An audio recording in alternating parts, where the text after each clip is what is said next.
fishing industry also needs to be protected.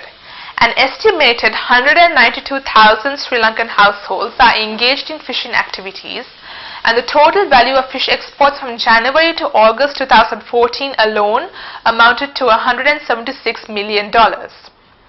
Hence, the supporting of this industry should clearly be a priority. But this is not just an economic conundrum.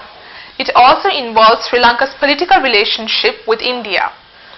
The proposal under consideration to address the issue of bottom trawling is the introduction of a licensing regime through which the number of Indian bottom trawlers entering Sri Lankan waters would be controlled. However, there is a lesser discussed issue of Sri Lankan fishermen also using mechanized bottom trawling in Sri Lankan waters. Even though this is a relatively small number compared to Indian bottom trawlers, it still contributes to the decay of Sri Lanka's marine ecosystem. There is a common misconception that bottom trawling is already a banned practice in Sri Lankan waters.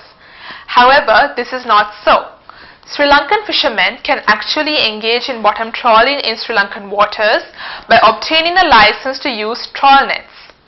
It is also believed that Sri Lankan fishermen engage in mechanized bottom trawling without the required license, and Sri Lanka's weak policing mechanisms make it difficult to ascertain whether the boats are operating with the license or without.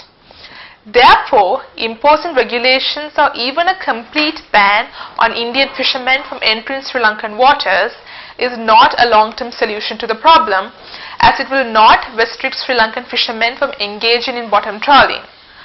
Furthermore, in the absence of Indian vessels, mechanized bottom trawling by Sri Lankan fishing vessels is likely to escalate, and this would only continue to strain fishing resources and deplete the livelihoods of those fishermen using methods that are more ecologically responsible.